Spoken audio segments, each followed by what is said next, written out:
Ladies and gentle nerds, what is our... What's up, Oh my guys? god. It's me, I'd be 4 hours. so mad. And today, I'd be pissed. we're talking about how pissed he is. I just watched a villager dig both people into the ground and then just drop a cannonball on both of them and they died. I'd be irate. This, Anyways, so what is our topic for today? You said you wanted to talk about fighting games. I was just like, yep, this is all CJ's. He's gonna host. I'm just gonna fix everything later. Yeah. Yeah, y'all are with me. First off, let's talk about something simple and very opinionated for some reason. I don't know Wait, why everyone. wait, you got an intro better than that. You want me to intro? Okay. You What guys, yeah, at least gotta say the name of the show, at the very least. the fuck is the name of our what's up, podcast? guys? Welcome Saturday back to the Detention. podcast. Oh, We're it's at still Saturday night. Detention? Until someone figures out a better name, yeah. Apparently, we have detention on Saturday. So we must have been really bad on Friday. That's Glen's way of saying welcome to Saturday Night Detention. Let's talk about that.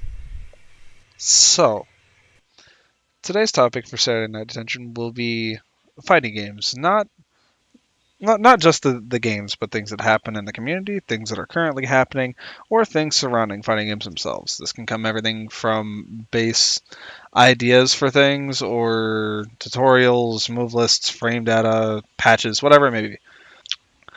Our first topic on this road to hellish frame data is going to be one that anybody just getting into fighting games, or even some veterans, are going to experience and be a little bit confused about, or possibly just interested in.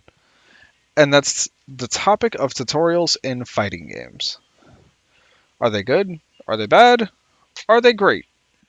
I mean, depends on the game and the dev. Okay. And the tutorial. That's Okay. that's also true. So, what's an example of a good tutorial for both of you? Exard, not Exard, Rev 2. Okay. And why do you say that that's a good example of a tutorial? Does it Here, teach well, or does it just kind of like break everything down, or what? Here's every mechanic in the game. You can't pass to the next thing until you at least do it 3 times. Perfectly. Not just, I slid by. I did it perfect. Cool. Because I think I stopped at yellow Roman cancels and I'm like, I don't know what I'm doing. It's 5 a.m. I have school tomorrow. I'm going to bed. Okay. Now, what would you say is an example of a bad tutorial? A cross tags tutorial. Blaze Blue cross tags tutorial. It's real bad.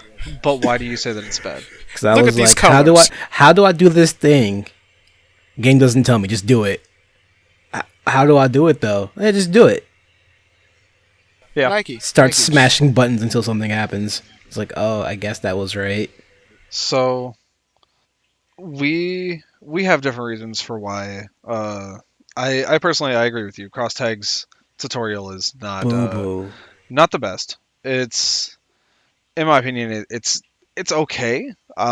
It's okay for teaching you what you can do in the game, but it doesn't tell you how to really do it past the first time. Whenever it breaks everything down to that giant paragraph, Which and is just then annoying. I don't want to read a book if I'm trying to learn a fighting game. my main problem with it is so Exord's tutorial is broken up into beginner, intermediate, advanced, which I like that. So here's your beginner stuff. Here's walking left and right. Here's blocking. Here's your basic buttons. This is what specials are. That's something I wish would go away though. However, The walking thing. I don't need to know how to. I know how to do that. This is my first forward. video game ever. I sometimes appreciate it depending on like how much in depth the walking tutorial is. Like, hey, this is how you can dash. This is running. So That's cool. fair. I know that this game has running. This is your air Um, dash. Yeah. That's fair. Or But if they're like like you can dash basic in the left air. right is not. I don't like basic Yeah, left right. I agree. I don't think walking left and then walking right is really needed in the game. I don't think jumping is really needed either. You press up on the stick and you jump. You press down, you crouch. Cool. If that's how you block in games as well, all right, cool as well. But I think BlazBlue, specifically cross tags, amazing tutorial, is more frustrating for most people because instead of breaking it down into small bite-sized bits of like, okay, this is the information I need to know so that way I can get into the game. This is the information so that way I can grow. This is the information so that way I can go pro. Instead, it takes it all into one cake and throws it at you in the fucking face. And as it all flops against you, you're like, all right, cool. So I know how to attack, walk left and right, and tag. I love your choice of words. I don't remember anything else in that tutorial. It flops it into you. On some Yeah, real shit, because I don't remember that- either. I just did the mechanic that's- enough to go, okay, these That's two exactly what buttons it do is. this. And that's what I think a lot of games need to work on. That's why I think Exards is a very good example. I think Injustice is also a very, very bad example because it throws everything at you at once, and then you kind of sit there And question because your you're life. like, I learned that I block by holding back, and I know what my super buttons are. Now, one of the things that people have been talking about involving tutorials are fighting games. Would you say that fighting games are easier than other games, or are they harder than other games? Like, what's more Harder difficult, an FPS or a fighting game? fighting game. Why? I have to fight a person head on. Everything's But- my fault. If I'm playing a shooting game, I can blame my team, and my team could just be bad. But you can carry in the shooting game. You can, but if Just your like how team's you still can carry trash, in a you can only fighting go so game. far. Like League's a little bit different. I mean, but League's a whole different. Well, no, Game. he So- said games in general, but I know he gave shooting game as an example. I'm saying as a team. So here's thing. another thing to think about. So fighting games, yes, it's a 1v1 thing, but what about fighting games that are tag games like Street Fighter Cross Tekken? Is that still difficult, or is that different because you have somebody to depend on? And what about fighting game, or what about shooting games, or like other games that are actual 1v1? What shooting Are those games considered 1v1? difficult? I mean, there are 1v1 modes. There's Call of Duty 1v1 and 2v2 modes. Yeah. This is new to me. Legit I modern don't do warfare shooting games. It's about to come out. Yeah. It's about to have it right now. Yeah, I mean that's my thing. Like for you, are shooting games difficult? Because for some people, they could play fighting games their whole life, but they hop onto a shooter and like you watch them like walk forward with left thumbstick, look up at the screen, look down at the controller, move right with the right thumbstick, look up at the screen, look down at the controller, move left. Like they hit with like the I don't know how this controller works anymore after they just got done playing Street Fighter at a professional level. So I would say would you say that it's more difficult, or is it just because it's not really what you're used to, or why? I would say it depends on the shooting game. I can be okay at Halo. I'm boo boo at Call of Duty. But like, I play Splatoon sometimes. I haven't played in like 4 months, and I got yelled at yesterday. But like, I can play Splatoon and jump on a fighting game and be fine, and vice versa. But Splatoon's different, mostly. That's because Splatoon's more of like an area type thing. Instead of directly like all your games are kills, it's mostly just this is the area you have covered. You have to legit shoot the ground to win the game. Yeah, I mean you have to shoot people too. I mean, but yeah, shooting the but ground is definitely like your main. It's your objective. priority. Yeah. Shoot the And ground. I'm not Splat saying that like zones, it's. I'm going it's after fucking kills though. I'm not really hard. going after Or not turf. Okay. Glenn, what's your opinion on our Tutorials, or just in general? tutorials linked in with are fighting games inherently more difficult than other games? I like tutorials that leave you like wanting to explore rather than piling it on like freaking pancakes. This is how you do this. This is how you do this. This is how you do this. Here are these advanced settings. I like to dig into the fighting game. Like I want to be the one to go into training and be like, okay, so I got this. Like Street Fighter, they have like the different volumes. I like when fighting games do that instead of trying to put everything in one stupid tutorial. Well, the reason why Street Fighter has different volumes is because the different seasons, whenever they come out, old combos are outdated, so they come out with a tutorial for new like combos and things, And that's fucking while beautiful. people are doing stuff. See, that's cool on the surface level to me, and I'm like, well, wait. I spent all this time learning this combo, and now it's Um, not yes, good. and it's Now I'm sad. invalid. Like, now I'm sad. Damn, my combo has become obsolete. Yeah, I'm just like, well, fuck all that time, I guess. For the skill is what did you say? Skill ceiling or something? No, not skill ceiling. So, all right. So, actually, what we did today is very, very relevant now. Um, so you find we used. I just said so like 40 times. Oh, Uh, yeah, you did. we both played a lot of fighting games as kids, Yeah. but as we kept on going, I played more. You kind of veered away and went more I, towards I shooters. I branched out to everything. Yeah. Um, as a result, I'm you're the having to opposite. kind of retrain yourself how to play fighting games again. I've actually had to do that multiple times. While you're relearning fighting games, I've heard you say multiple times this is more difficult. Um, you've also mentioned that, like, we talked earlier about specifically Smash Bros. Now, Smash Bros. For some people is a fighting game, for others it isn't. Overall, it's considered a brawler. In general, a party brawler because you do have footsies, you do have things from fighting games, but it's primarily like the main game's draw in is party base, which is what makes it a party brawler. You find Smash pretty difficult overall, I'd say. But does that difficulty for Smash still translate over to fighting games for you at the moment, or are you finding that fighting games are just for some reason way more difficult than if you hopped into Fortnite or Overwatch or Call of Duty or whatever? Um, it takes a while to get into the fighting game mindset for me. Like when I come straight from playing something like Fortnite or Overwatch. If it's like Call of Duty, games like that are easier to come from and play. Like Smash or like even Naruto.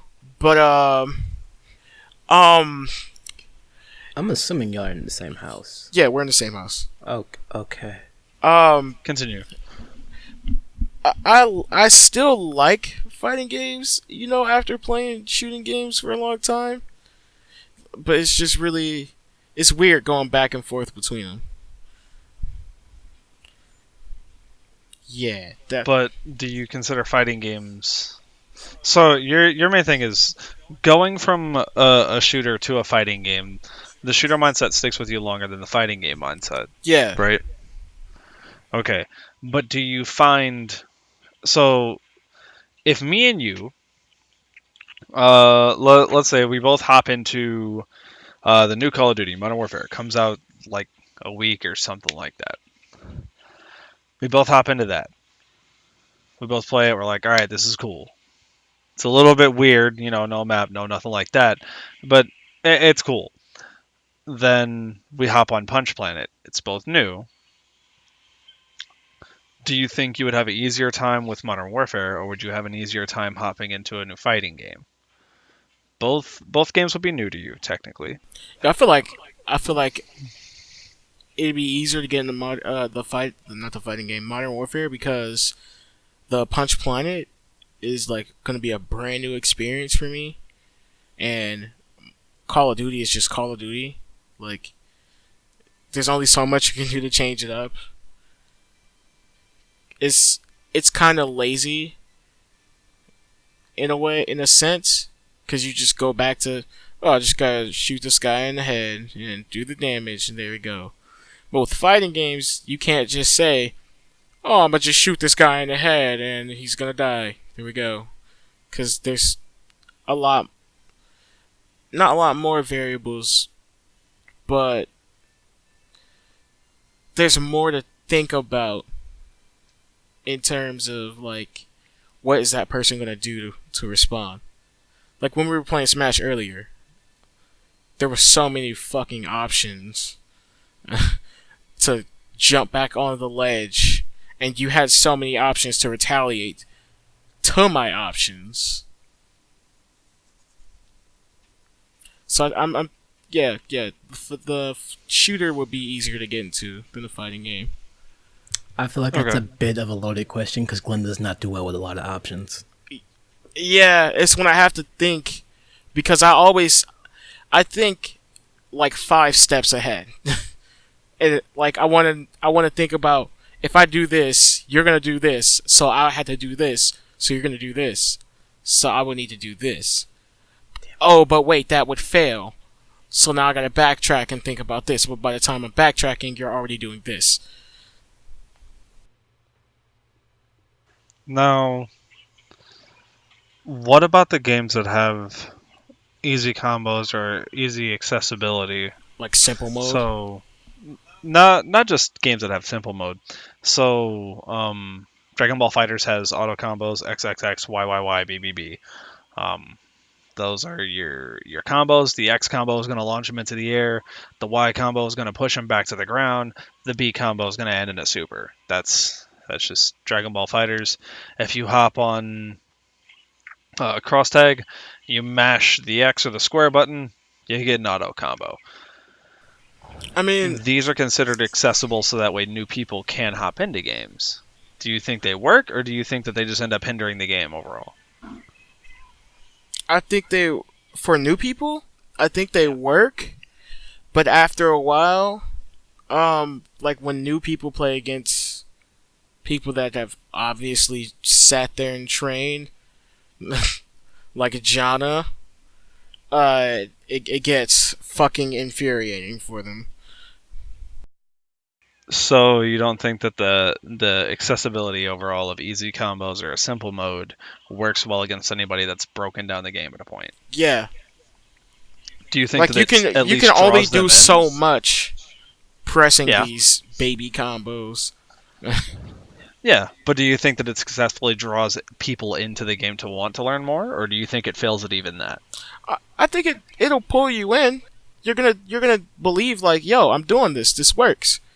But like I said, after a while, you're gonna be like, man, what I learned with this XXXYYYBB shit, like, I can't do this to him. He's gonna punish me. And for some people, they may give up after that, and other people they'll keep trying. So overall, the from what it sounds like for both of you, the main reason why fighting games are, I guess, more difficult to get access to or to get into is because of the fact of tutorials explain some stuff, but they kind of overload and then you forget it. They don't really break down how to do mechanics well. And then the other thing is simple mode is it's a good introduction. It makes people want to get into the game, but then whenever they fight somebody who's broken down the game a little bit, simple mode makes them feel like there's no point for them to continue, and it's frustrating. The auto combos, Yeah. yeah, with that, but like simple mode is just it's just trash. It should never be in games, bro. Cameron, how do you feel about simple mode? Flying Fire Emblem, sorry.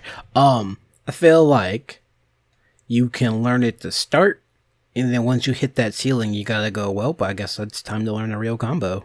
I know some. Okay. We all know someone who plays the simple mode, and I'm like, bro, you're killing me with this.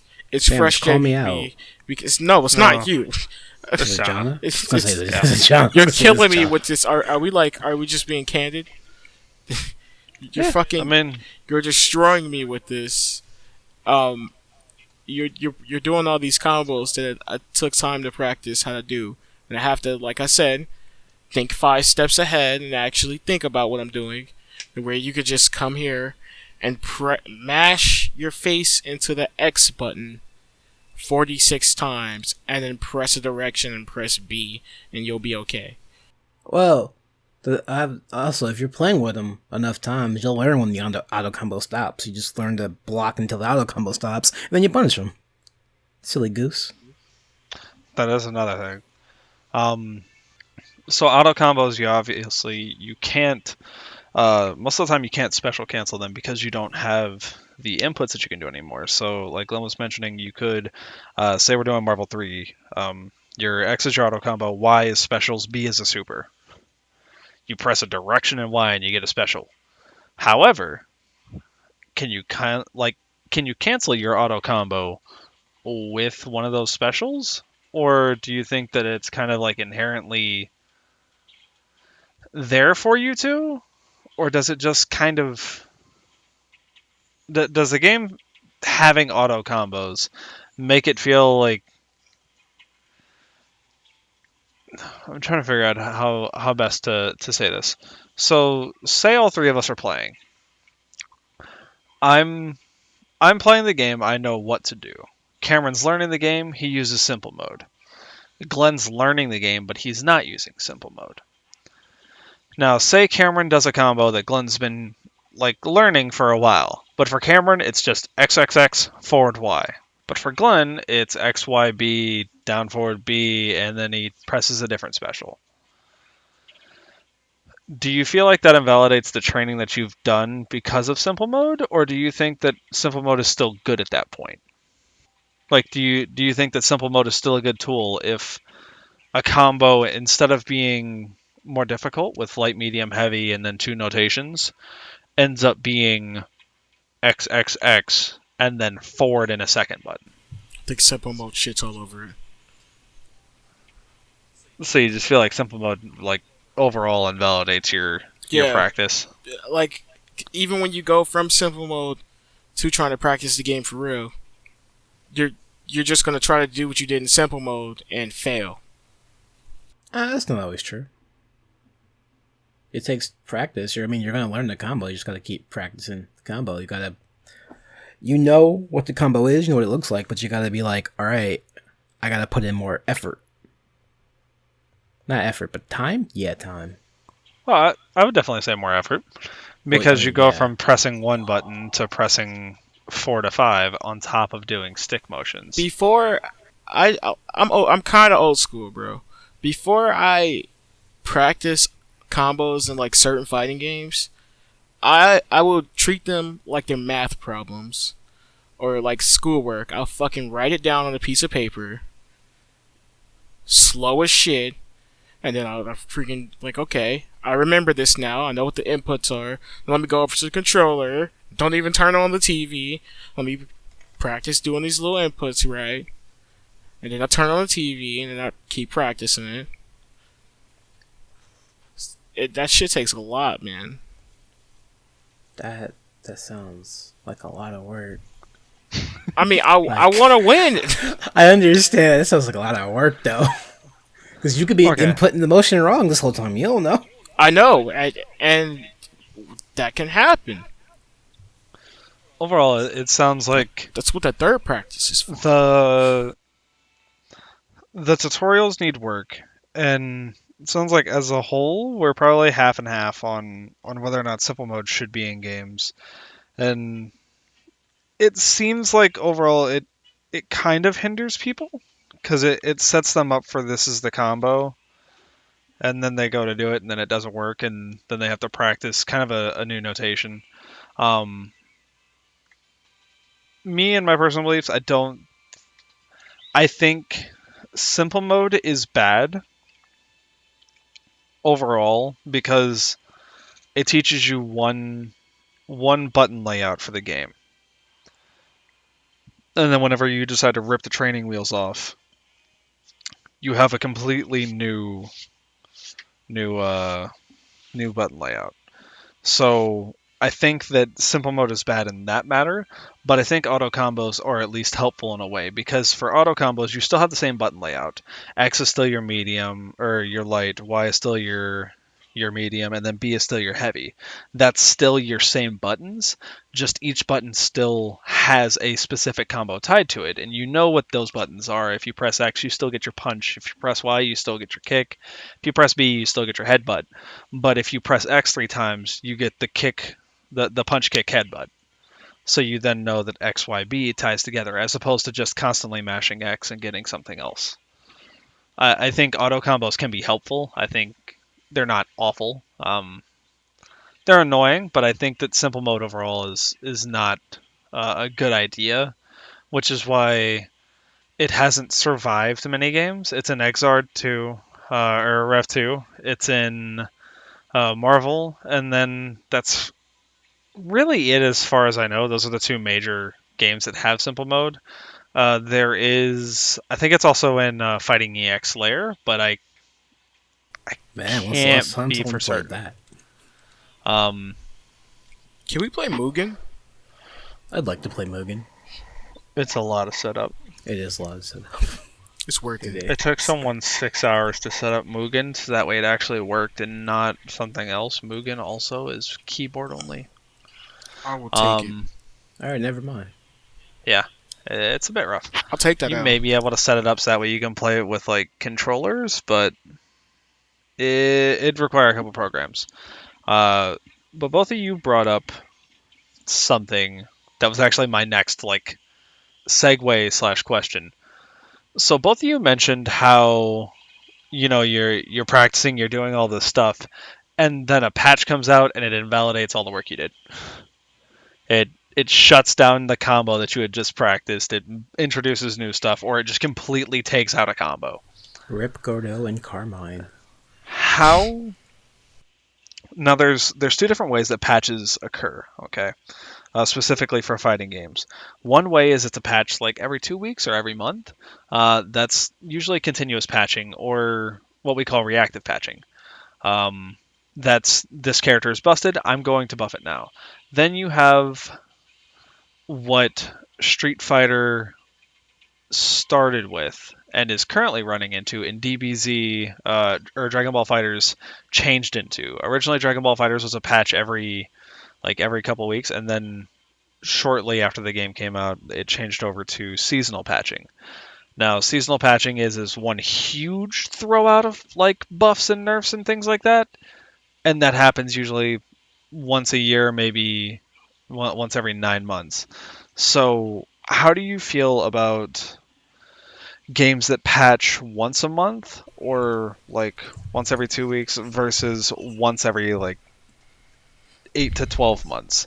Do you feel that the more rapid patching is better personally for you, or do you feel that the longer patches play out more? Because they both have pros and cons, obviously. I like. Oh, my bad.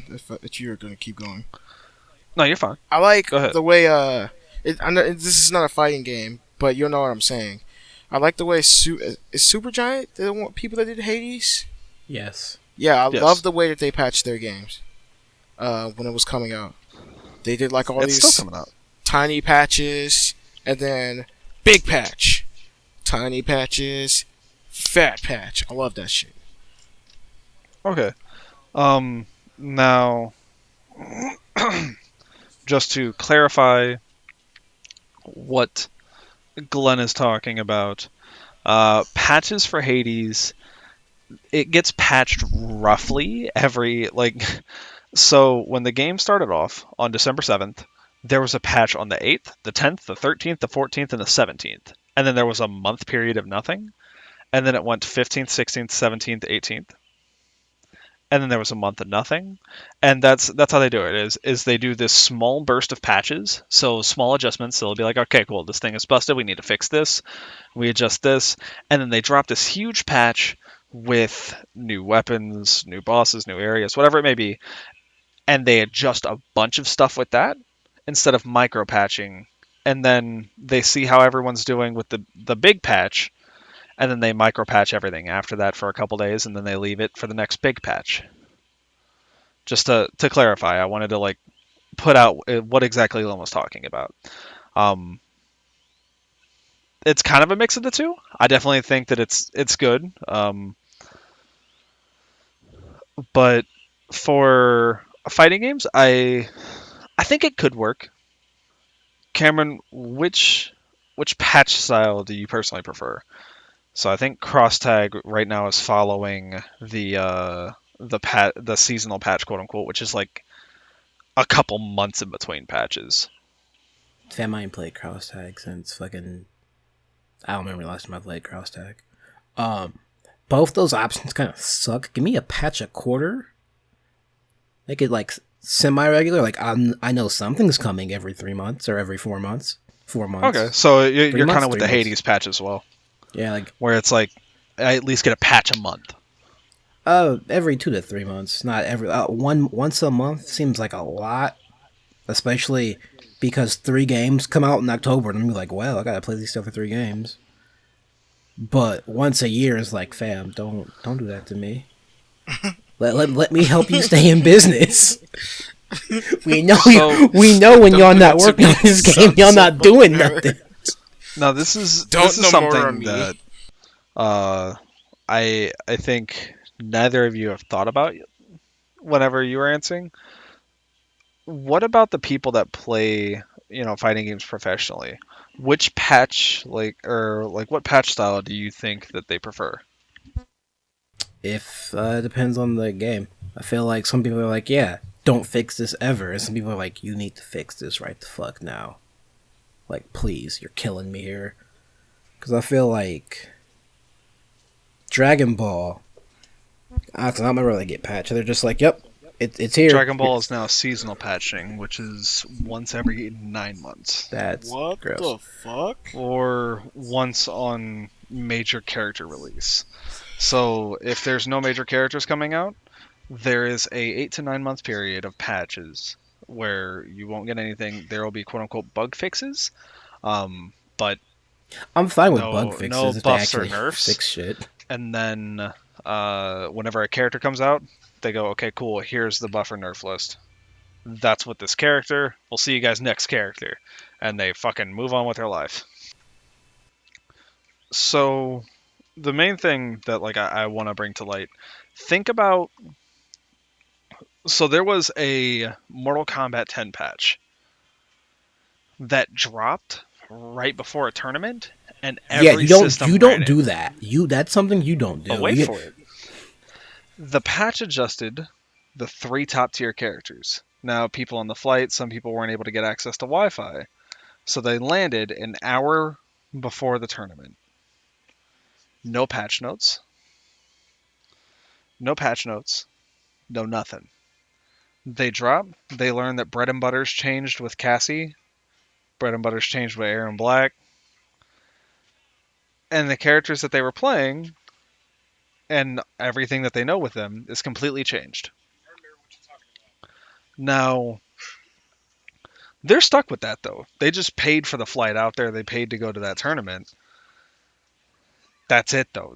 That's the end of their line. That's the story. They can either attempt to fight it out or they can try to pull out a pocket. Like they can see if they may have a pocket character that may work, but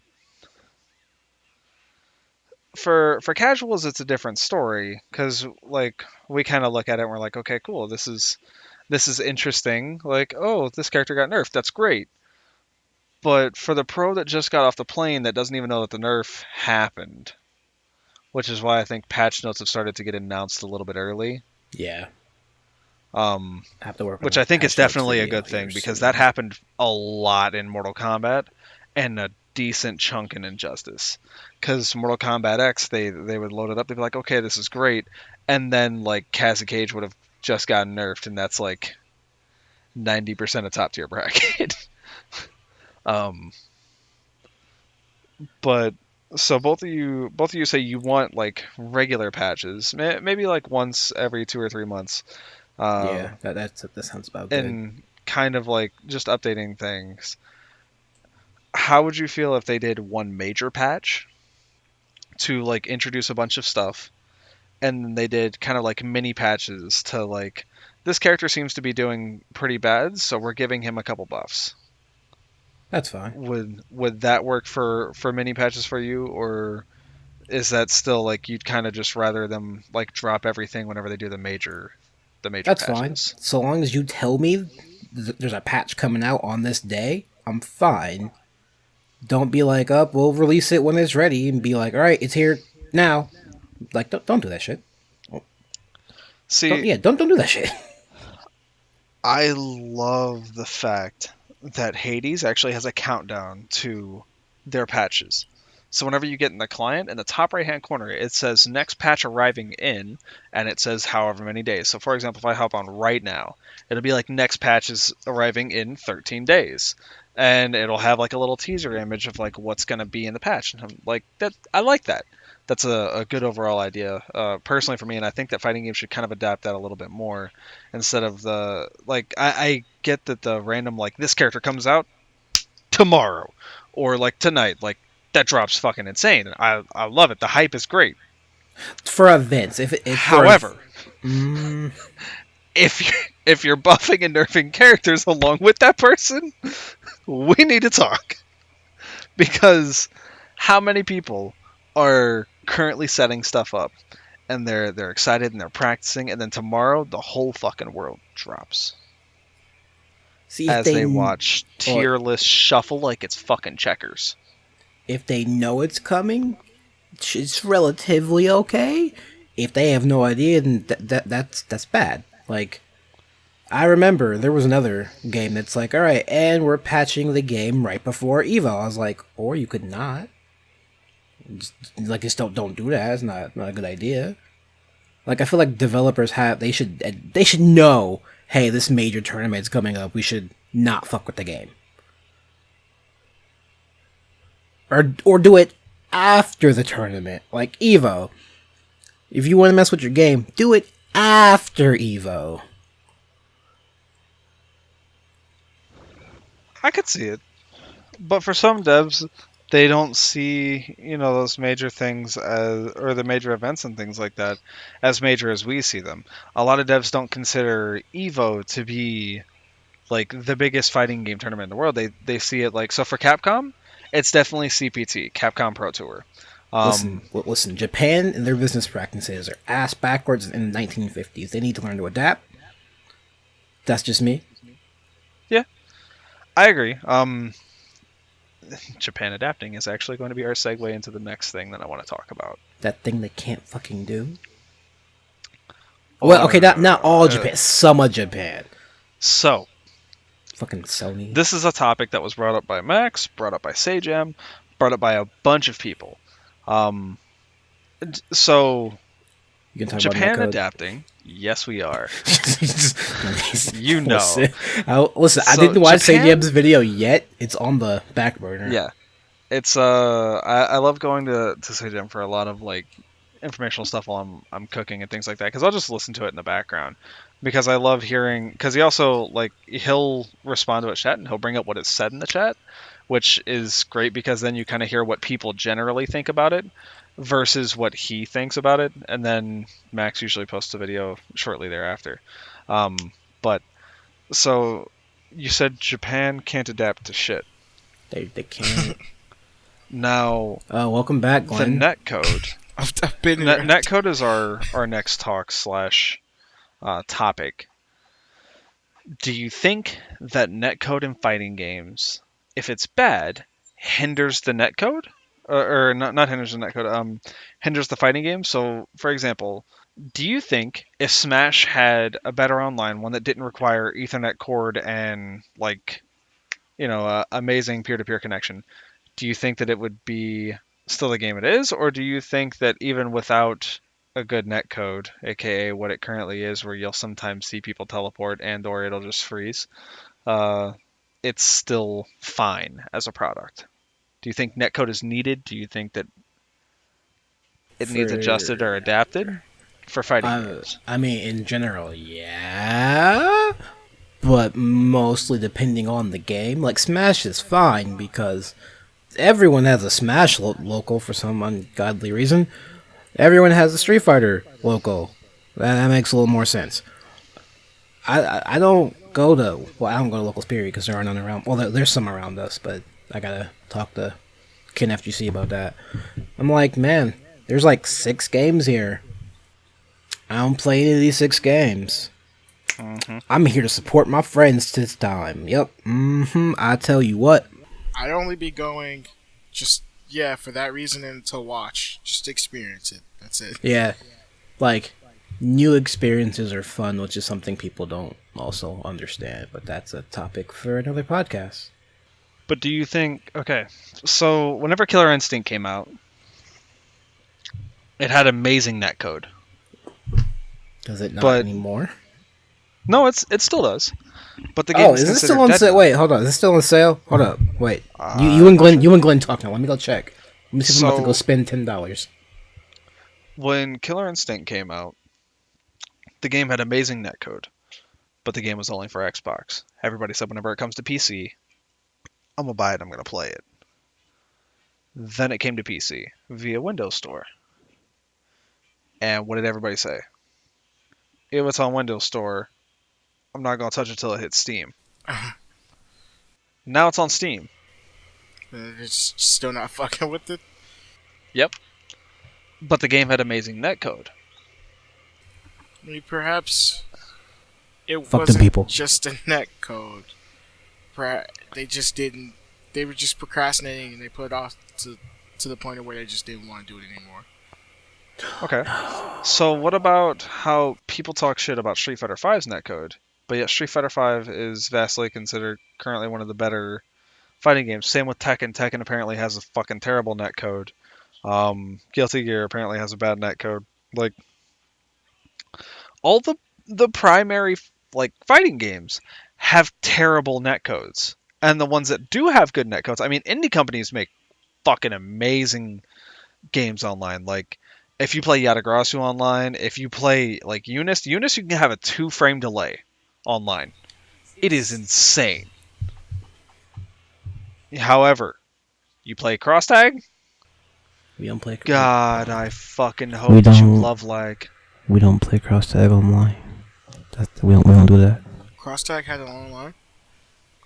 Yeah, we don't do that. We did it once, never again.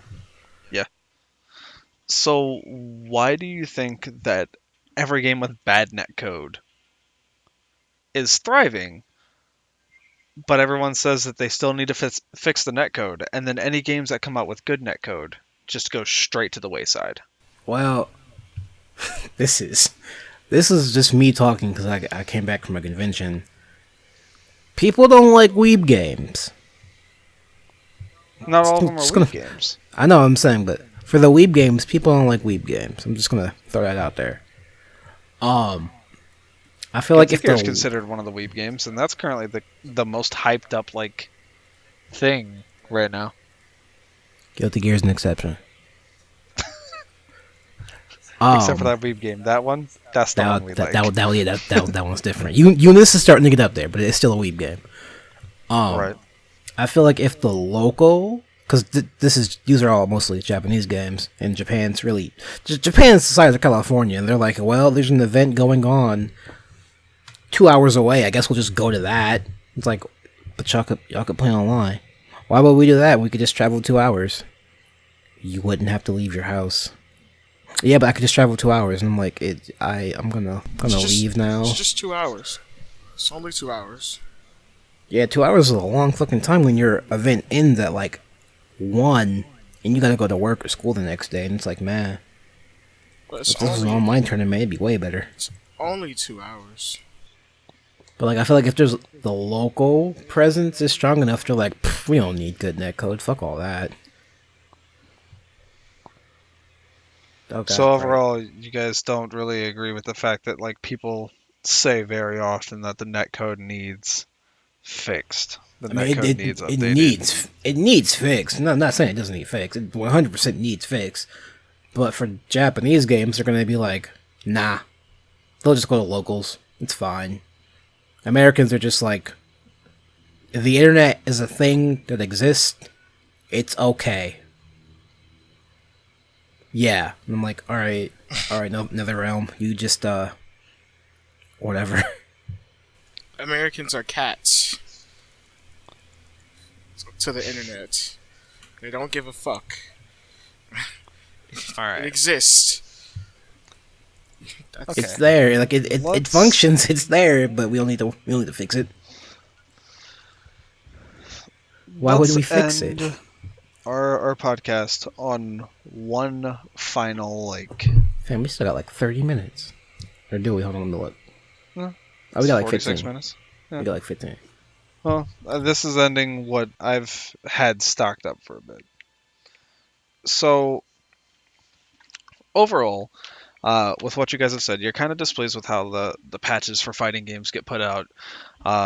Kind of displeased as well with how the tutorial feels.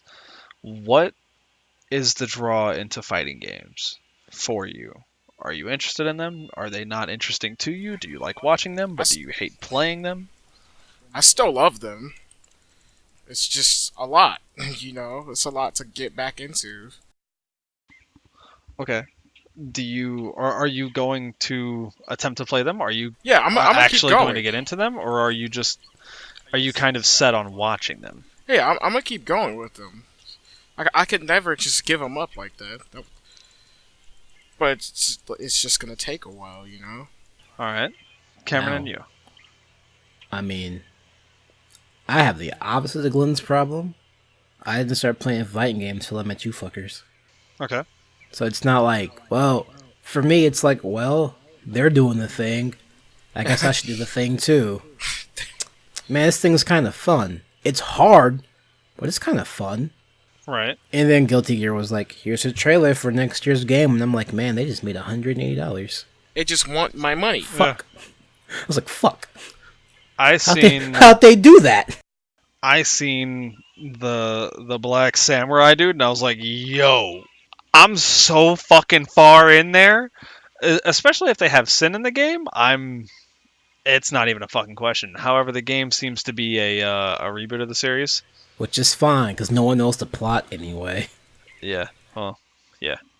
We kind of know the plot, but the plot's very, very loose. But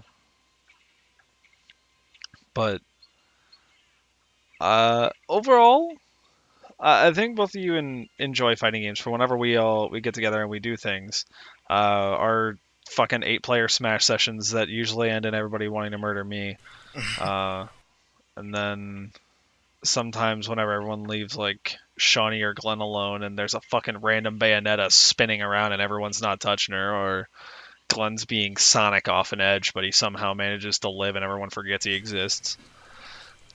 I think Rolling I'm gonna around just at the stay in the speed middle. of I'm gonna sound. just stay in the middle. I'm gonna do what I do best and just. I'm good sometimes. Sometimes. I think that the moments that like the super hype moments, like you landing a stupidly long combo on your friend or like accidentally killing somebody, I think those are kind of what draws people in. It's those hype moments, the Evo 37 or like the comebacks of Street Fighter with V Trigger. As much as people hate them, the comeback mechanics are what people enjoy at the moment, and I think that's how fighting games have evolved. There are comeback Wait. What? mechanics. People don't like comeback mechanics. What? People, No, comeback mechanics are widely hated in general, but people love to use them. Think about it. Every fighting game around has a comeback mechanic. The more you get your ass beat in Guilty Gear, the more burst you have. The more you use your ally, the more resonance, like the more powerful your resonance is in cross tag. In Smash, the more damage that you have accrued, eventually you start smoking and do even more damage to the enemy. Street Fighter, you have V Trigger. Marvel, you have X Factor. Like you But have people don't all of like these these things though. no, they That's don't. new They to me. don't? I'm just It like I've makes them always angry. enjoyed these. I I personally I love the idea of these mechanics because they create those moments of like it is literally the anime fight. Whenever you're playing Dragon Ball Fighters and you see somebody activate burst, you're like, "Oh shit, they're pulling out the stops. This is the last thing. If they lose this and then they slip up, they're done. That's it. They're dead." But if they didn't have that, oh no, he just hit a combo. Whatever will he do? Here comes the Hiradora. Yeah.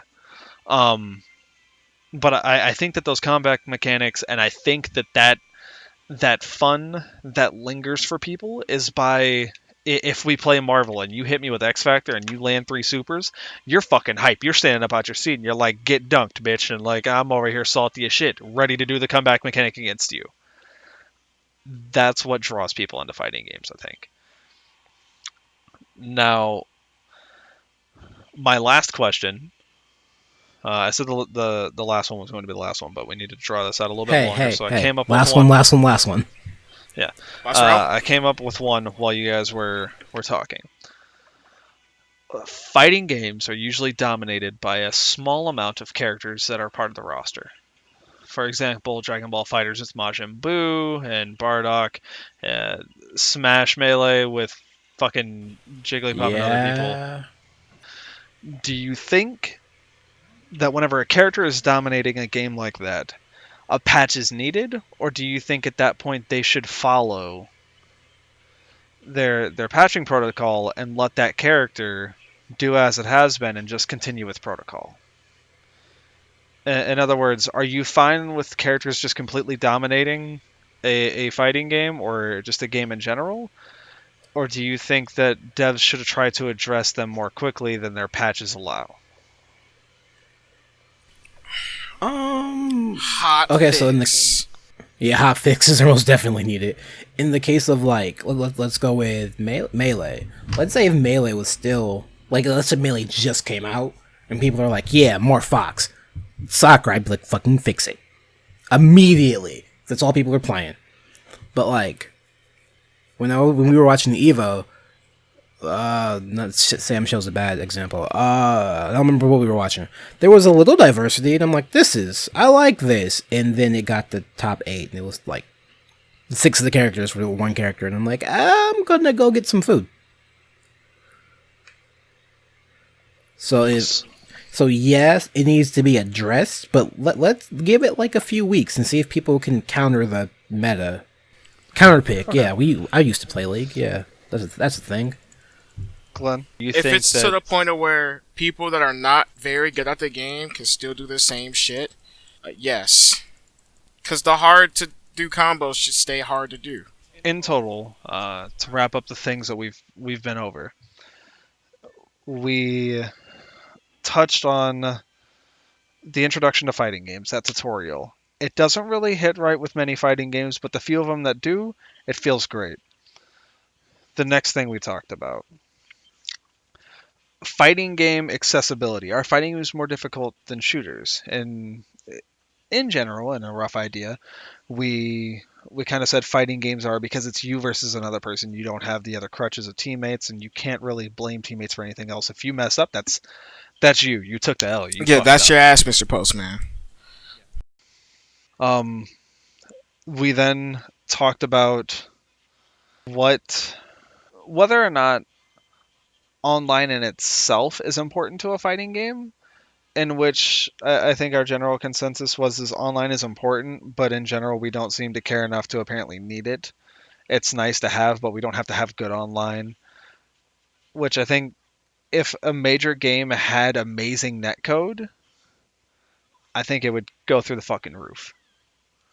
If a major game, if you didn't have to fucking go to a tournament and you could actually go to an online tournament and not fucking hate online lag, As long as it wasn't it'd be fucking amazing. Zangief teleporting, you good. I hate Zangief. I hate him online. You ever seen a man jump in the air and then teleport and run at you? Me neither until I played Street Fighter V online. I was gonna say I just got done watching Demon Slayer. Episode And 14. So good. we wrapped up simple mode as well. Whether simple mode is a good thing for a game or whether it actually invites people into that game, or if it's just bad overall, as well as auto combos. I think both of you overall think that auto combos are good. Cameron, you think that simple mode's kind of good. Glenn fucking hates simple mode, and I think simple mode's With bad, a but auto combos are a good passion. teacher way. And our final wrap up is patch. Overall, how like patches go, how often patches are done, what's in those patches, and then what we ended up liking about how different patch types are set up, and whether or not fighting games draw people in, and if they do it well, and if a game has a broken character, if that they should nerf that character or just let it sit. Our general consensus is let the character sit for a month or two, see if they're still broken.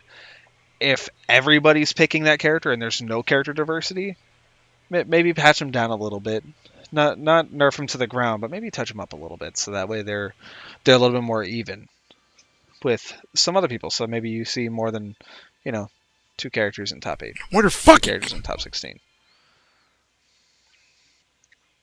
Um, that's gonna wrap up our fighting game edition, or specifically our fighting game talk of Saturday Night Detention. Uh, we've talked a couple things. That's a lot of things that have been brought up in the FGC recently, as well as just in the fighting game universe, not just the I community want Ed to be overall. high tier. Yeah, I want Ed to not have more bugs than Mordekaiser from League pre-patch. That'd be great. I would also like if my combos were not bugs that you then fixed, Capcom. Thank you. Anyways, we went over a bunch of stuff. It was pretty insightful for me personally. I know you guys kind of felt like you were just answering questions. You didn't really learn much, but maybe people will be happy to learn more about how we all think. Who knows? Maybe But someone actually watched this. Who knows? yeah, maybe. Yeah, just tweet at Sajam and be like, listen to what we had to say. Yeah, maybe. But we will see you guys on the next episode of Saturday Night Detention. I'm talking about Fire Emblem. Sure, we're gonna be talking about Fire Emblem. The goat and deer route specifically. It's already been decided. Cool. Then I'm set. We will talk to you guys on the next episode. I may or may not see you, Crop depending on my sucks. work schedule and when it happens. Just know, if you're playing Fire Emblem, best bay is Petra. She's so clueless but adorable. Anyways, we will see you guys next differ, time. but alright. Goodbye. Bye. Yeah, if you like what we do here, and you want to see more, you let us know. If you don't like it, let us know. You know, shit. Fuck. I haven't done an end card in a long time. You haven't. You say you keep saying you're gonna come over, and you just haven't come over. Yeah, I got a job again. I'm fucking You big didn't boy. come over while you didn't have a job. I know. I was enjoying living my best fucking life. Oh my god. Because you still gotta come help me with my desk. I do. You never Yeah, told me 'cause when I you would- wanted to do that. As soon as possible. Okay. Probably Saturday. That desk is gonna clap your cheeks, boy. Because, like, Alright, well, I don't know let's, how to do this. let's wrap it up in the patch and let you guys talk about your shit.